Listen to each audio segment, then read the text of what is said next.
Bonjour à toutes et à tous. Je vois que les participants, ne cessent d'arriver. Je vous propose, 30 secondes, une petite minute pour laisser à chacun le temps de se connecter et puis on démarrera.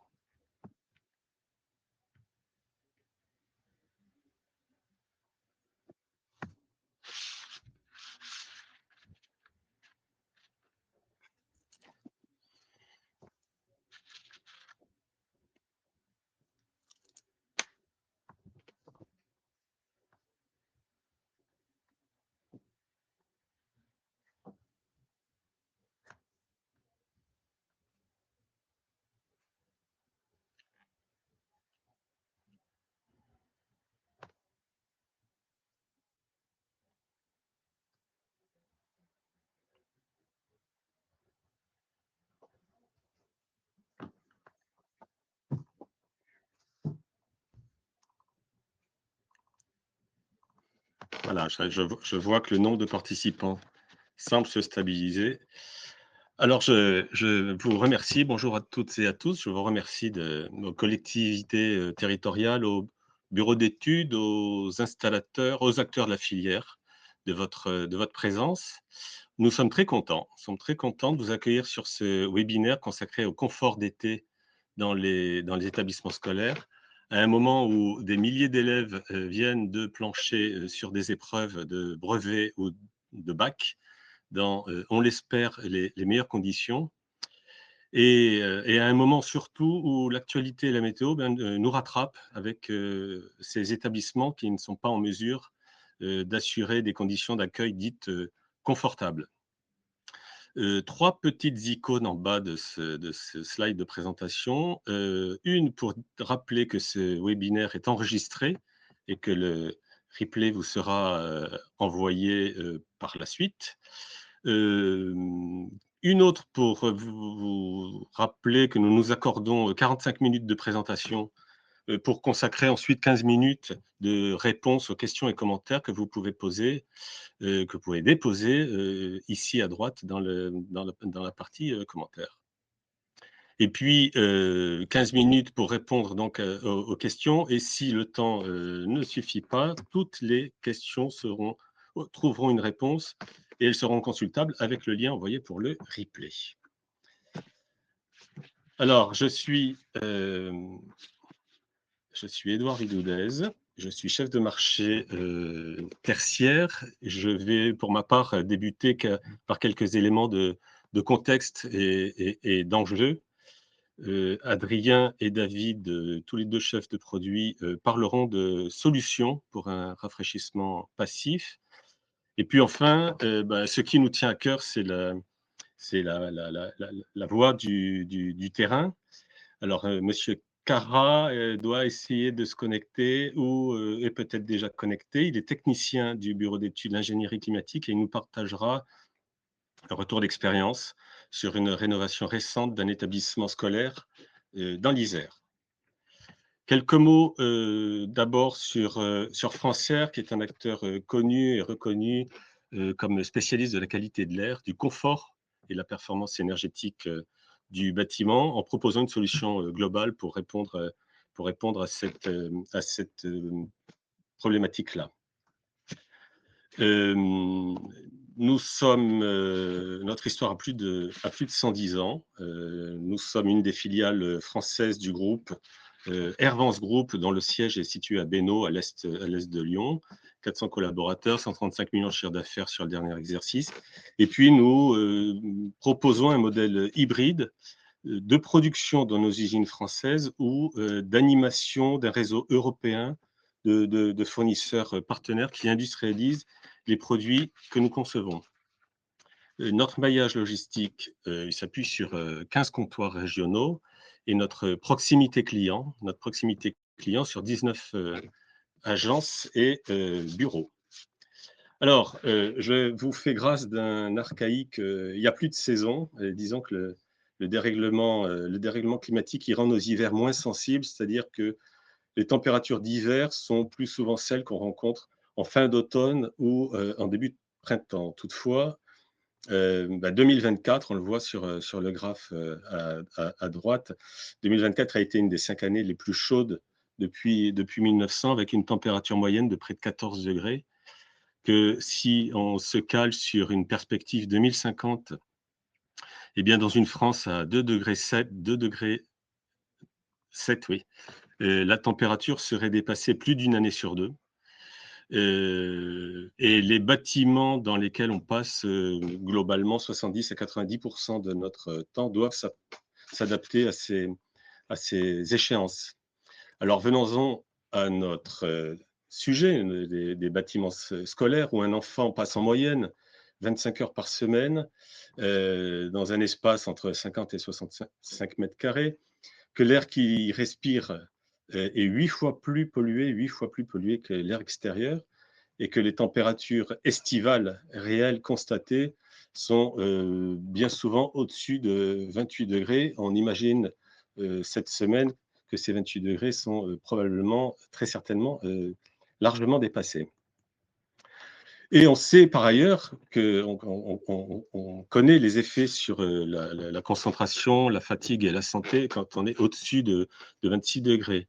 Dans les salles, très clairement, hein, l'air devient étouffant, les performances cognitives chutent, les risques de malaise augmentent, et on pense aux plus jeunes, particulièrement vulnérables, et on sait qu'ils ont du mal à rester attentifs, et il y a même des signes de fatigue qui sont visibles dès la fin de matinée. Donc, effet sur la concentration, effet également sur la consommation énergétique, avec un recours accru à des systèmes de rafraîchissement et de ventilation, et que naturellement, ça a une incidence sur le nombre de pannes et les opérations de maintenance plus fréquentes. Alors, j'évoquais il y a quelques instants la prise en compte absolument nécessaire, primordiale, des bâtiments pour assurer un environnement énergétiquement sobre et sain. Et c'est ce que définissent les exigences de la réglementation, la RE 2020, qui s'appuie, enfin qui est là pour s'assurer que le bâtiment soit décarboné, à la fois dans sa structure et dans ses équipements, soit sobre énergétiquement, et soit sain pour ses occupants.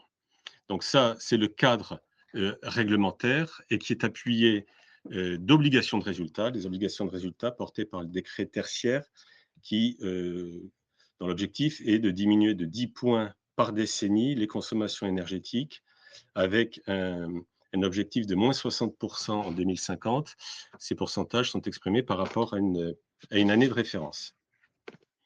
Alors, un bâtiment sain, c'est un bâtiment qui garantit la fraîcheur en cas de forte chaleur. La RE 2020 a positionné un indicateur qui est le degré d'heure, DH, qui finalement comptabilise le nombre d'heures durant lesquelles la température intérieure dépasse un seuil de confort acceptable. Si on est à 350, alors le seuil de degré acceptable, c'est au-dessus de 26 degrés nocturnes ou de 26-28 degrés le jour, ça devient inconfortable. En dessous de 350 DH, le bâtiment est conforme. Au-delà, on est dans ce qu'on appelle, au-delà de 1250 DH, on est dans ce que l'on appelle un confort insoutenable. 1250 DH, c'est l'équivalent de 25 jours avec des températures nocturnes supérieures à 26 degrés et supérieures à 28 degrés le jour, 25 jours d'affilée.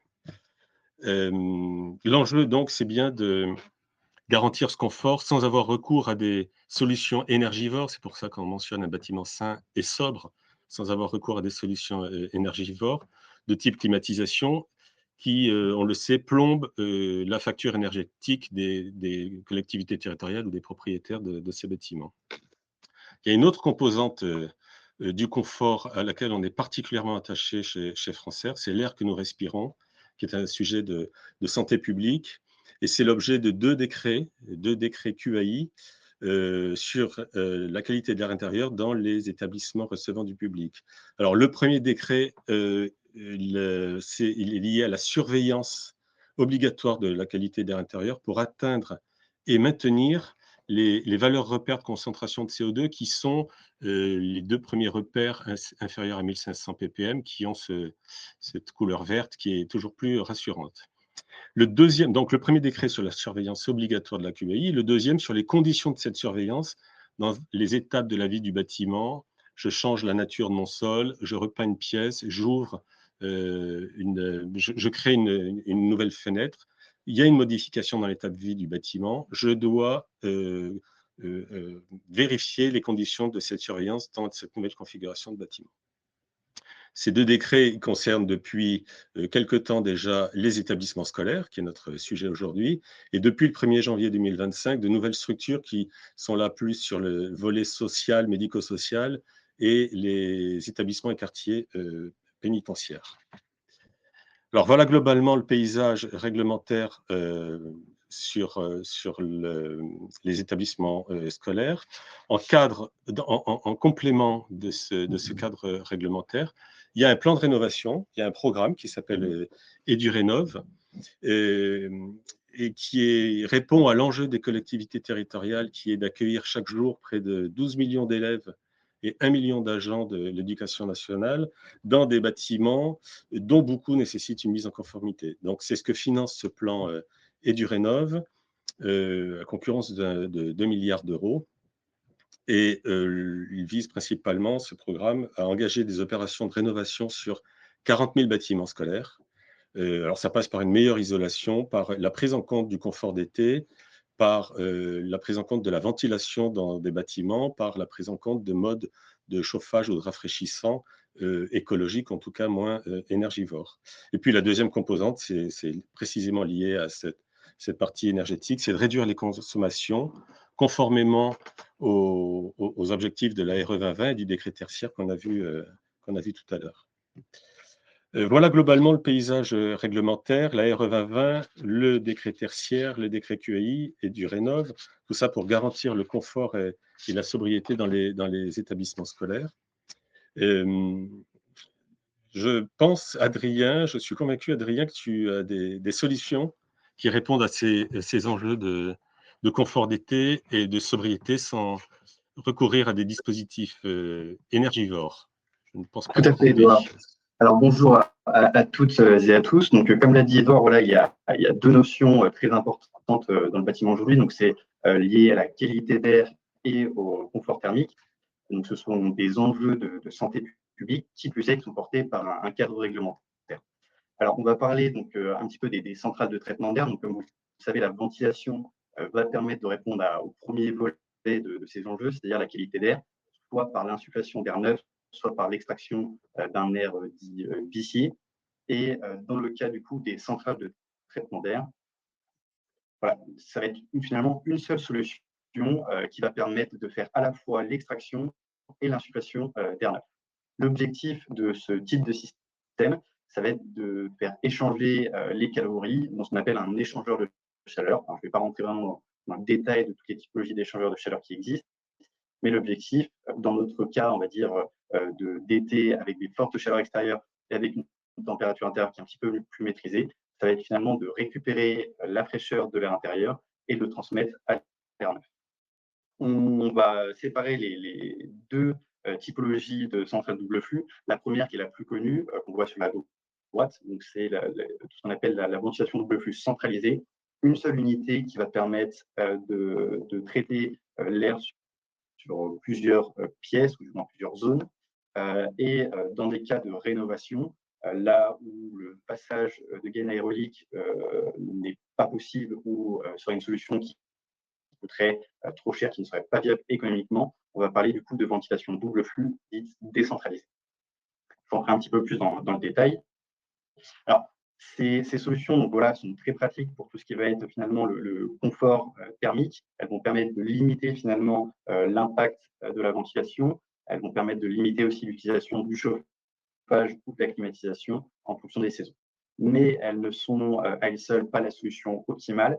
il faut bien comprendre que ces machines, sans l'utilisation d'une régulation, ne vont pas avoir des performances optimales. Voilà, la régulation d'une centrale de traitement d'air, c'est l'équivalent du cerveau pour un être humain. C'est ce qui va piloter différents aspects composants de cette centrale afin d'optimiser la consommation et d'adapter les différents points de consigne. Alors, 3 volets du coup qu'on va relier à la régulation. Je vais commencer par le plus large, finalement, la sobriété énergétique. Donc, une régulation de centrale de traitement d'air, elle va pouvoir finalement piloter le débit selon plusieurs modes. Alors, le mode, on va dire, qu'on va mettre le moins en avant, mais qui est tout de même utilisé, c'est le pilotage à débit constant. Donc voilà, avec un planning horaire qui va être défini par l'utilisateur et qui va permettre d'adapter le débit en fonction des périodes de la journée. Il y a aussi du coup le débit constant, le débit variable, voilà, qui va être piloté, donc, par exemple, dans notre cas, par une sonde CO2 qui va remonter les informations à la centrale et qui va adapter le débit à l'utilisation réelle du bâtiment. Et il y a aussi la pression constante, je ne vais pas non plus rentrer trop dans le détail, mais ça permet de manière précise de répartir le débit en multizones. Comme je l'ai dit, voilà, la gestion d'un planning qui est paramétrable en fonction de jours, de nuits, des week-ends, des vacances, afin voilà, d'avoir vraiment l'utilisation de la centrale pour les périodes d'occupation réelle du bâtiment et de limiter son utilisation dans les périodes d'inoccupation. Un autre point très important lié à la sobriété, alors c'est une notion qui n'a pas été abordée car ce n'est pas forcément le sujet du jour, mais il y a le décret PAX qui a des exigences qui sont déjà passées et d'autres qui arrivent prochainement et qui nécessitent pour une certaine taille de bâtiment, ou plutôt de puissance installée, la communication entre les différents éléments, soit de chauffage ou de ventilation et autres, du bâtiment. La régulation doit aussi avoir ce rôle de rendre finalement notre centrale de traitement d'air communicante entre les différents éléments du bâtiment afin qu'elle puisse être contrôlée à distance et adapter finalement son utilisation. Un point important aussi des centrales de traitement d'air, ça va être la possibilité de les équiper de batteries. Alors, différentes typologies de batteries en fonction des cas d'utilisation, principalement des batteries de chauffage, donc ça va être des batteries électriques ou à eau chaude, mais aussi des batteries qu'on va appeler de rafraîchissement, comme par exemple les batteries changeover. Une régulation de CTA dans le cas de cancer, donc l'oxyotouch 3 va permettre jusqu'à 2 étages de batterie. Ça permet du coup d'avoir un pilotage plus précis de la température de consigne souhaitée au soufflage. Un dernier point du coup sur la sobriété énergétique, alors ça va être le délestage de la batterie électrique, donc il y a un contact sec. Voilà, dans les cas où on a une surconsommation électrique du bâtiment, on va pouvoir entre guillemets débrancher cette batterie électrique afin d'éviter d'avoir une consommation trop importante. Passons maintenant donc, au volet QAI, qualité d'air intérieur. Comme je l'ai dit, on peut piloter finalement le débit de cette centrale de traitement d'air via des sondes QAI, alors, selon différentes mesures, que ce soit COB pour les particules, CO2, humidité. Voilà. Donc, ça permet réellement d'avoir une remontée d'informations précise de l'utilisation d'une pièce et donc d'en adapter le débit. Pour tout ce qui est lié à la qualité de l'intérieur, il y a évidemment la filtration qui est très importante afin de limiter finalement le remplacement de filtres, mais de pouvoir tout de même utiliser une filtration, on va dire, importante. Il y a la possibilité du coup d'installer un deuxième étage de filtration et d'avoir des informations précises sur l'encrassement de ce filtre afin de les changer de manière optimale. Je vais finir du coup sur la dernière notion, c'est la notion de confort d'été avec finalement le free cooling. Qu'est-ce que permet le free cooling? C'est principalement pour l'intersaison, finalement, quand on va se retrouver avec une température extérieure qui va être inférieure à la température intérieure du bâtiment, nous allons tout de même utiliser la ventilation double flux, mais nous n'allons pas passer par l'échangeur de chaleur. L'idée, finalement, ça va être de rafraîchir pendant la nuit le bâtiment avec cet air extérieur qui est plus frais que la température intérieure. Et donc, on va utiliser finalement un volet, un bypass. Je vais finir du coup par vous présenter la Selene School, donc, qui est une solution double flux qui est particulièrement adaptée par la rénovation, car c'est une solution double flux dite décentralisée. Et je vais relier finalement chaque aspect de cette centrale aux notions que je vous ai évoquées plus tôt. Alors, la première, c'est une solution décentralisée, donc adaptée à la rénovation, sans passage de gaine. Vous aurez finalement en une seule unité le soufflage de la reprise et l'extraction et l'air neuf. Il faudra évidemment du coup installer cette unité sur un mur qui donne sur l'extérieur.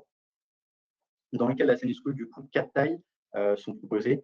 Ça ne veut pas dire que le débit est fixé à cette taille-là, c'est un débit évidemment nominal. Et aussi plusieurs options de batterie qui vont permettre du coup d'assurer le confort thermique au mieux, notamment une batterie changeover, donc qui va permettre un rafraîchissement. J'insiste un petit peu là-dessus, voilà, c'est un rafraîchissement. Ça n'a pas évidemment le même effet qu'une climatisation. L'idée derrière, c'est que la puissance d'une batterie changeover sur la Tennis School ne permettra pas une vraie climatisation. De plus, le taux de brassage de l'air devrait être bien supérieur. Alors, notion plutôt du coup liée à la sobriété énergétique, finalement, c'est l'échangeur. Donc là, dans le cas de la Tennis School, on est sur un échangeur contre-flux qui sera certifié Revend, donc un programme qui permet de certifier les performances réelles de cet échangeur et l'efficacité, selon les conditions d'utilisation, peut monter jusqu'à 93%. Autre notion aussi liée à la sobriété énergétique, c'est l'utilisation de moteurs ECM basse consommation. Voilà, contrairement à la ventilation simple flux, la ventilation double flux va être obligée d'utiliser 2 moteurs. L'idée, c'est que voilà, la consommation de ces moteurs puisse être la plus minime possible, à la fois en adaptant le débit et à la fois en choisissant des technologies peu, on va dire, utilisatrices d'énergie. Facilité aussi de maintenance, on a parlé donc, par rapport à la filtration. Il est important pour les unités double flux d'avoir finalement une maintenance facilitée, de pouvoir accéder aux composants de base type les moteurs, la filtration, l'échangeur, afin voilà, de vérifier de leur bon fonctionnement. Et je vais finir du coup sur la dernière notion, qui est la notion de qualité de l'intérieur, via du coup la filtration. Dans le cas de la Sandy School, on est sur un filtre F7 en standard sur l'air neuf, avec la possibilité d'avoir un filtre un petit peu plus précis. Et sur la reprise, on est sur un filtre G4, pareil avec une option M5, qui est un filtre qui se encrassera plus vite, mais qui filtrera, on va dire, mieux les reprises. Et donc voilà, toujours ce contrôle d'encrassement des filtres qui permet du coup d'avoir une idée précise de l'encrassement réel des filtres et du moment auquel le remplacement de ces filtres sera nécessaire. Et la dernière finalement notion, c'est voilà, la modulation de débit dans notre cas qui se fait sur son CO2. Voilà, toujours adapter ce débit à l'occupation réelle du bâtiment. Et je vais laisser du coup maintenant la parole à David. Merci, bonjour à toutes et à tous. Donc, comme disait Édouard et Adrien, nous avons aujourd'hui un fort axe à développer dans les bâtiments scolaires à travers l'apport du confort d'été par la ventilation.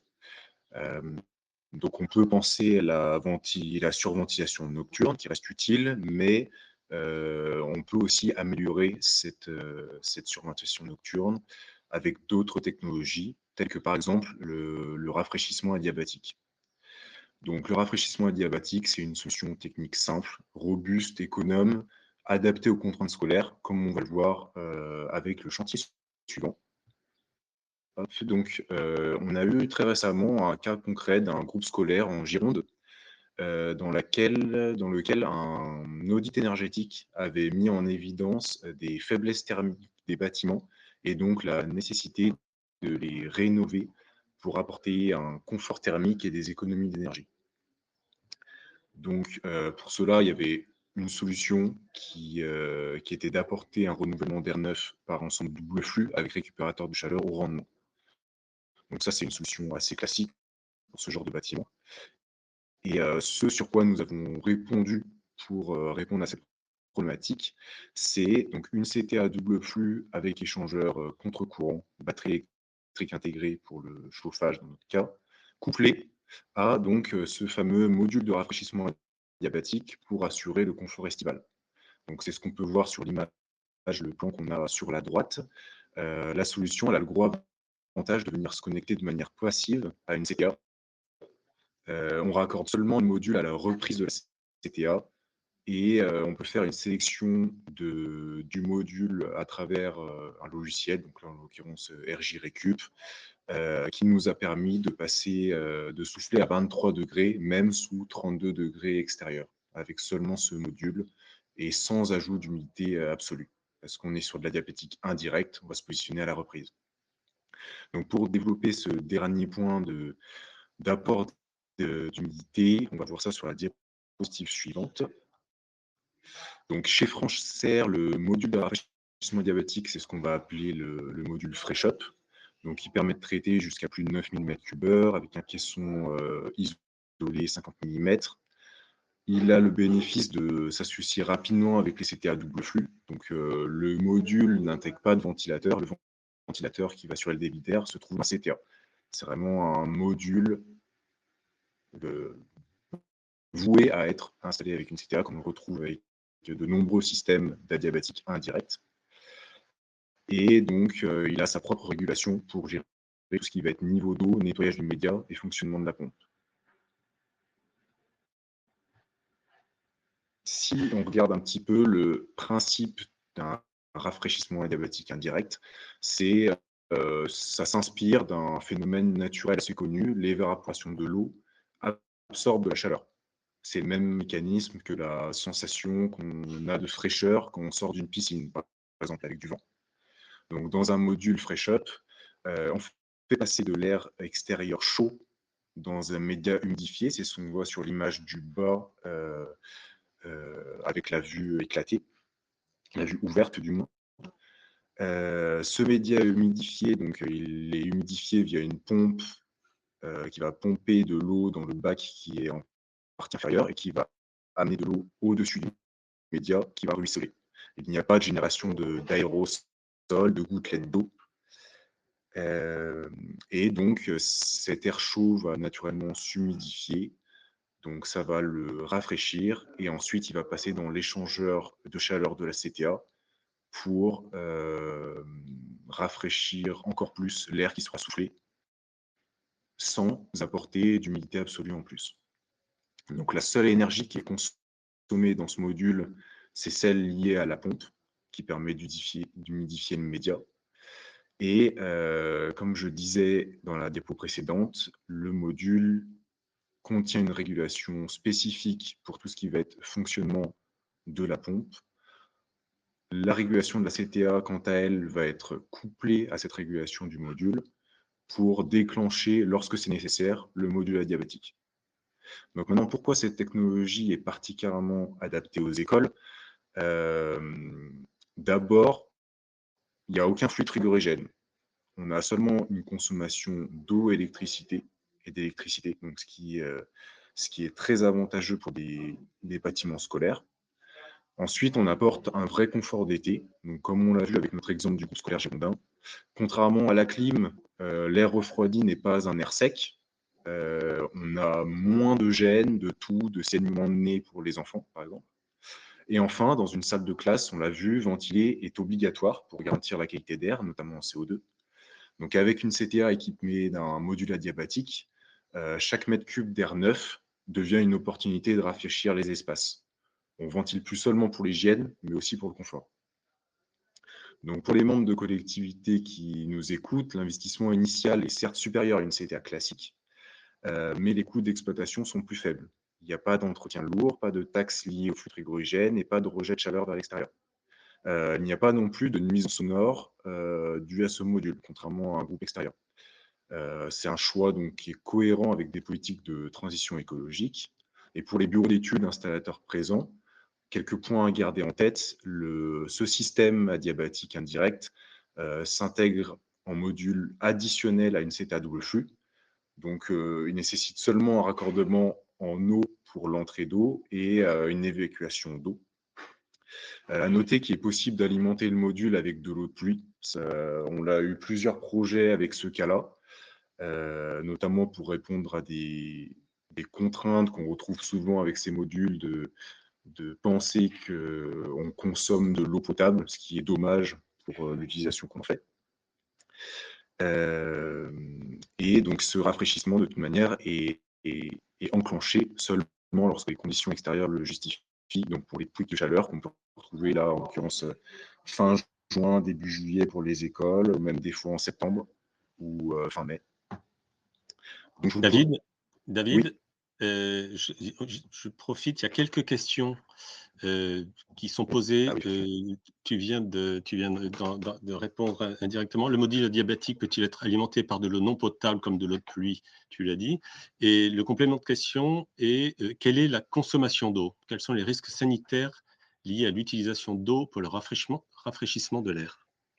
Ouais, alors juste déjà pour revenir, donc effectivement, on peut le raccorder à l'eau de pluie. Ça a aussi gros avantage en raccordant à l'eau de pluie, heu donc d'avoir de l'eau, gratuite, mais qui n'est pas non plus calcaire. Parce que donc comme je parlais, on a une installation spécifique pour traiter le nettoyage du média.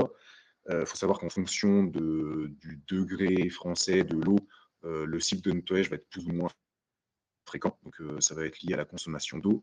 Pour l'eau de pluie, c'est une eau, moins calcaire, donc on va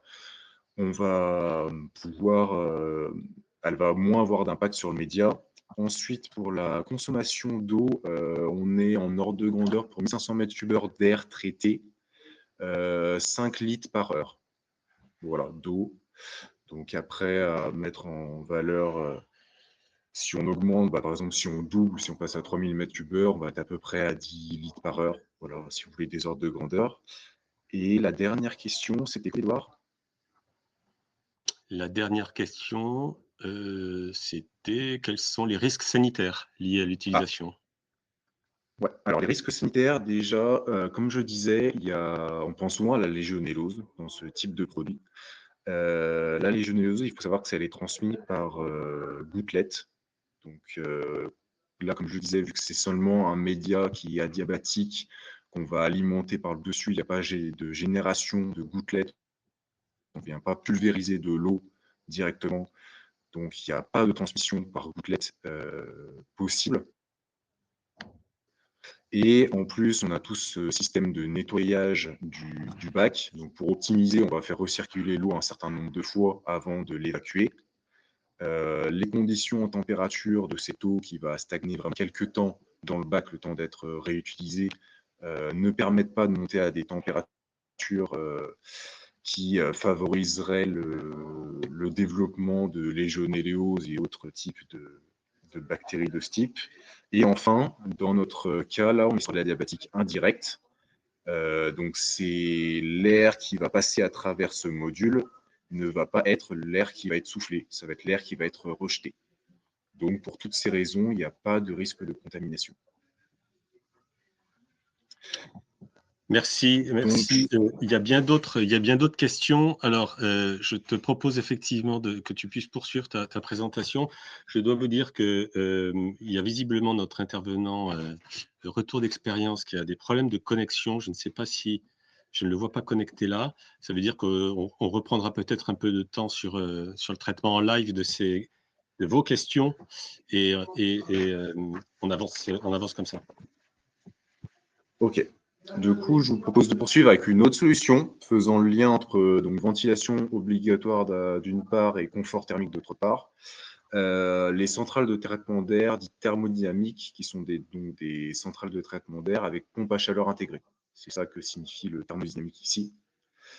Donc, de nouveau, un cas concret qu'on a eu très récemment, celui d'un restaurant scolaire en Dordogne. Donc, on avait l'aménagement d'un réfectoire de 140 mètres carrés pour un ensemble de classes primaires. La commune souhaitait garantir aux enfants un confort donc sur cette pause méridienne et minimiser sa facture énergétique. Donc ici, pour répondre à ce besoin, on a répondu avec une CTA double flux thermodynamique, donc avec un échangeur rotatif et batterie intégrée. Ça nous a permis d'avoir une température de soufflage de 24 degrés en hiver et de 19,6 en été. Tout ça pour un débit de 1260 mètres cubeurs, comme on peut le voir là sur les données issues de fiches de sélection sur la droite. Et on retrouve une efficacité pompe à chaleur plus échangeur supérieure à 100%, chose qu'on ne peut pas avoir avec une CTA classique. Donc toutes ces données sont certifiées au revend et permettent ici d'avoir une classe A+, aussi bien en hiver qu'en été, ce qui représente une solution donc très intéressante. Donc on va voir plus en détail l'intérêt de ce produit dans la diapo suivante. Ici, on était donc sur ce qu'on appelle une cooler play chez Francaire. Donc c'est une petite centrale de traitement d'air avec échangeur rotatif et pack RR intégré. Donc cette gamme permet d'aller jusqu'à 1600 m3. Donc pour les 1260 mètres cubes qu'on avait, c'était tout à fait cohérent. On a des piquages d'air configurables, des filtres jusqu'à filtration F9 et une régulation intégrée. À savoir que on propose également la même chose avec un échangeur à plaque qui permet ici d'aller jusqu'à 4000 m3. Ces systèmes, ils ont 4 modes de fonctionnement en un seul équipement. C'est le gros avantage.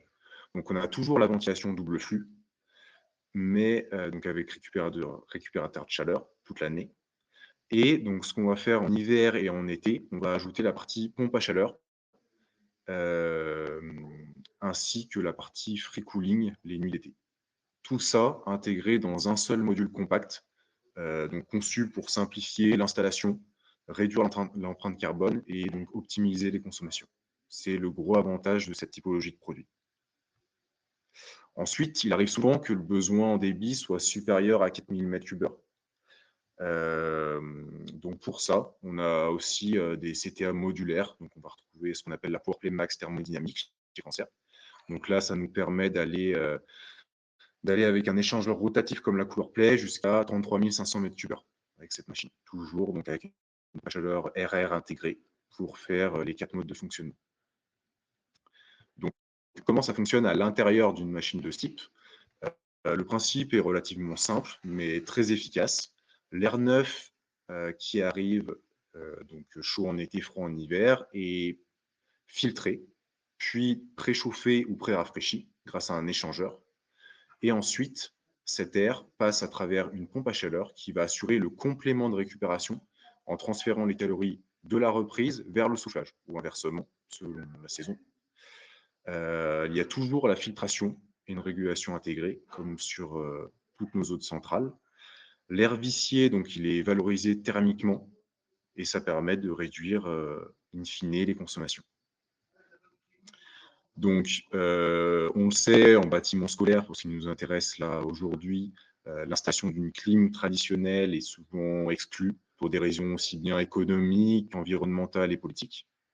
Donc, cette typologie de solution hybride, capable de ventiler, apporter un confort estival et hivernal, tout ça en toute sobriété, et très plébiscité. Au niveau des bénéfices pour les collectivités et maîtrises d'ouvrage, on va retrouver des faibles coûts d'exploitation. On a une seule source d'énergie ici, qui est l'électricité. Il n'y a pas besoin de production d'eau chaude ou d'eau froide. On va avoir des COP élevés, peu de maintenance lourde, et donc pas de groupe froid extérieur. La solution est valorisable dans les bilans carbone, avec une baisse des consommations de chauffage et une réduction de l'impact d'équipements multiples. On a tout au même endroit. Et la mise en œuvre reste simple pour les installateurs, notamment en rénovation, car il n'y a pas besoin de réseau hydraulique. Donc je vais conclure cette partie avec un retour d'expérience concret, avec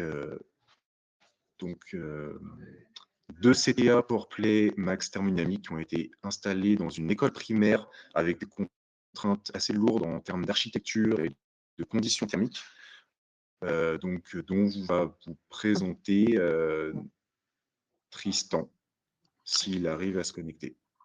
Alors, Tristan n'a pas réussi à se connecter, mais je sais que tu as participé à ce projet. Est-ce que tu peux peut-être dérouler les quelques slides qui suivent? On Ok. a et nos collègues là, le bureau d'études, rajouté également des slides, des graphes un peu plus parlants. Je te laisse faire en fonction de ta maîtrise. Ok, donc ce projet-là, il a été installé et mis en service en début d'année. C'est un projet donc, qui se déroule, bâti un ensemble de classes primaires. Comme on peut le voir sur les photos ici, c'était un... Alors, j'ai plus le nom exact, mais c'est les petites maisons. Donc, ça ressemble un petit peu à des petites maisons, chaque bâtiment. C'est un choix architectural. C'était situé un peu au-dessus de Grenoble, donc des conditions hivernales et estivales assez particulières. Et le gros enjeu, c'était donc de traiter ces classes sans avoir de détérioration esthétique par rapport à cette architecture particulière. Donc là, on peut voir, c'est la vue après installation. On ne voit pas les centrales. C'est d'ailleurs pour la raison pour laquelle on a mis 2 centrales PowerPlay Max Thermo ici, au lieu d'une seule. C'était pour avoir des plus petites centrales et surtout moins de réseaux de gaines entre les bâtiments. L'architecture à l'intérieur était aussi spécifique, avec un bâtiment d'assez grande hauteur, avec possibilité de mettre des diffusions classiques. On est parti sur des diffuseurs orientables, des petits diffuseurs orientables, donc une série de 5 petites buses orientées, parce qu'on ne voit pas sur ces images, c'est pas les images d'après. Il y avait des poutres qui gênaient un petit peu la diffusion. Je suis désolé, je ne connais pas forcément les slides, donc je les défile. Hop. Donc, ce qu'on peut voir ici, voilà, c'est donc comment a été réalisée la partie gaine et pompe à chaleur. Ça a pu être caché. Ici, on retrouve donc là ici un des modèles PowerPlay Max Thermo. Et ça, température relevée le 19 juin, 19h20, donc très récemment. Ça va être peut-être 2 mois après la mise en service, 2 ou 3 mois. Et donc, on retrouve, donc si je comprends bien, il faisait 36 degrés 2 d'un côté, 33,3 à l'extérieur. Et on arrive à assurer des températures inférieures à 26 degrés dans tous les locaux. Là, je parle sous la couverture du bureau d'études qui a réalisé ces slides, mais c'est comme ça que je le comprends. Ils ont aussi réalisé donc toute une série de mesures de données pour surveiller l'évolution des températures.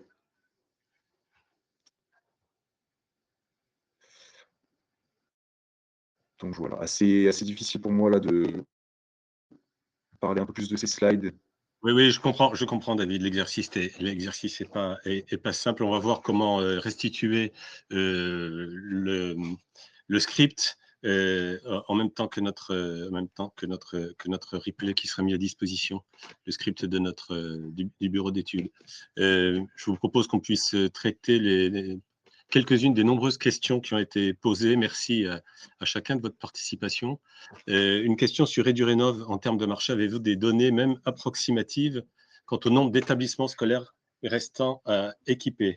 Et un bon paquet. Il y a sur 53 000 bâtiments scolaires, il a été recensé 40 000 bâtiments à rénover. Hein, c'est sur cette base-là de 40 000 qu'on discute avec EduRénov.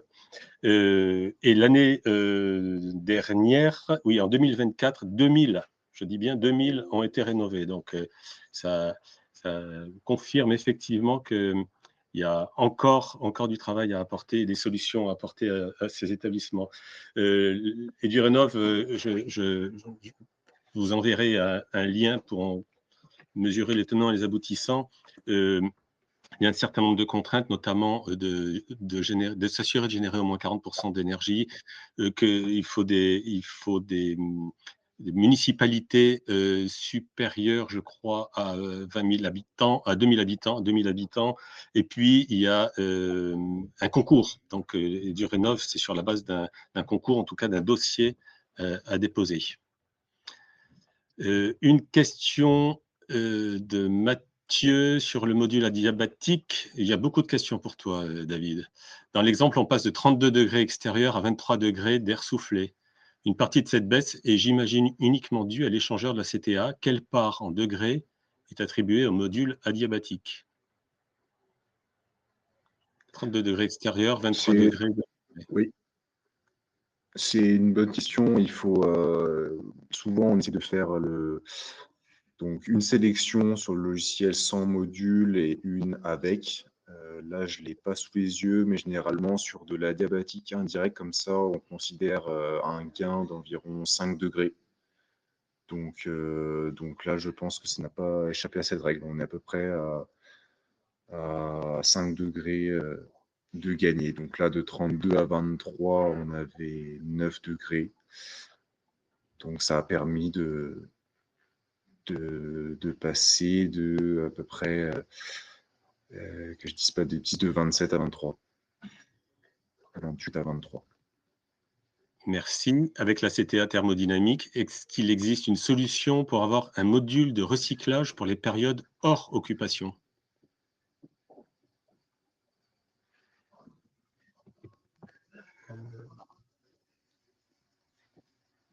Alors, je ne suis pas sûr d'avoir compris la question. C'est-à-dire d'avoir, oui, une boîte de recyclage d'air, de reprendre une partie de l'air. Alors ça, c'est pas forcément prévu non, sur nos machines d'avoir cette chambre de mélange, j'imagine, c'est ça la question. Mais c'est quelque chose qui peut s'étudier sur les projets. On a des CTA modulaires, dans nos cas, c'est quelque chose qui peut être envisageable. Sur les modèles les plus compacts, ça ne sera pas le cas. Mais sur la CTA modulaire, ça peut réfléchir, ça peut s'étudier. Merci. Alors, une question sur l'exemple des petites maisons. David, est-ce que tu te souviens si comment la gestion des débits d'air se faisait entre les salles? Est-ce qu'il y avait une modulation des débits d'air en fonction du CO2, une priorité par rapport à la température, etc.? Alors, sur ce cas précis, non, je m'en souviens pas. Je ne vais pas savoir. On apportera une réponse avec le bureau d'études. Là, je sais que notamment Christophe Gonon et Tristan doivent avoir la réponse parce qu'ils suivent bien le projet depuis plusieurs mois là-dessus.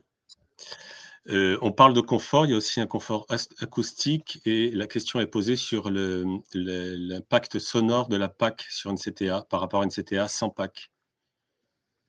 Est-ce que c'est plus ou moins bruyant?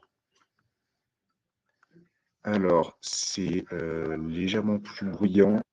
Je n'ai pas les données, je pourrais regarder ça et pour le replay, mais c'est forcément légèrement plus bruyant. Après, je n'ai pas de données en dB en tête. Tu évoquais dans ta présentation qu'il y avait peu d'entretien pour le caisson adiabatique, c'est-à-dire peu d'entretien? Et bah, le seul entretien, ça va être de l'hiver, en hiver, de bien faire l'hivernage, donc d'arrêter l'alimentation en eau. Et donc, ça va être tout, hein. Contrairement à d'autres produits qui ont plus de pièces mécaniques, qui là, vont avoir plus d'entretien et plus de réponse. Merci. Si j'ai une CTA existante, est-ce que je peux venir raccorder une Fresh-Up avec un contact sec ou autre info nécessaire sur cette dernière? Alors là-dessus, la Fresh-Up en particulier, elle va communiquer avec la régulation de nos centrales. Donc, ça va être en association avec les centrales munies d'Oxeo Touch chez Francaire.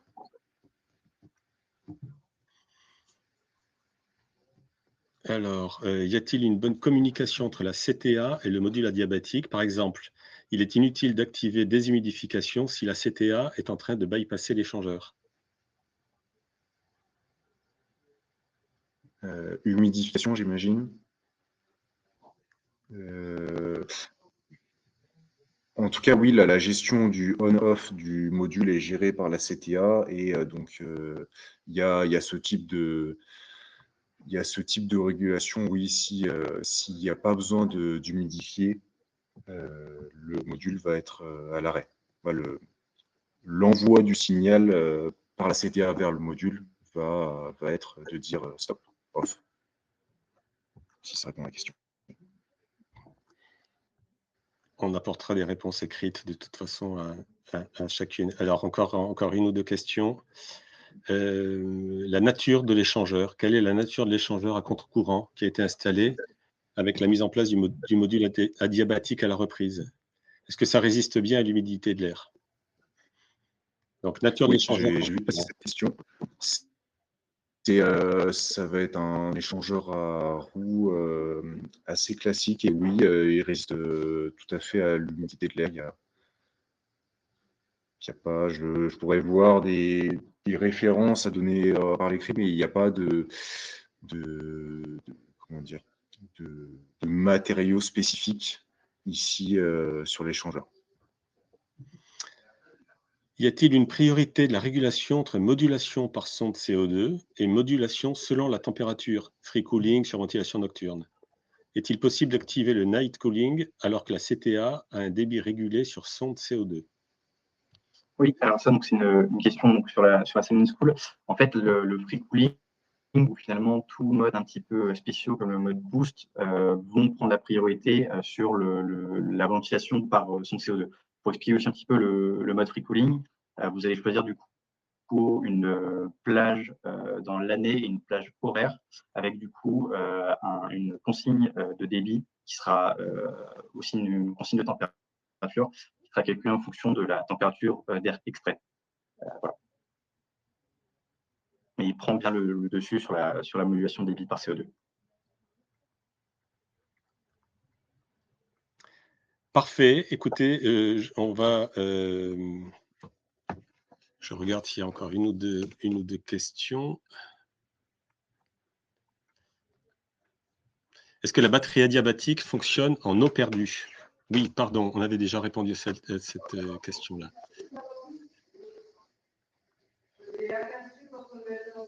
Je vous propose de conclure sur ce webinaire. D'abord en nous excusant, en vous priant de nous excuser pour la dernière partie qui est le cas d'école, sans jeu de mots, et sur la rénovation de cet établissement scolaire. On va vous joindre les éléments de commentaires aux différents slides que vous allez recevoir dans ce fameux replay.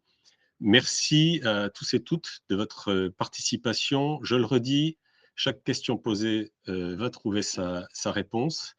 Merci à Adrien et David d'avoir co-animé ce webinaire.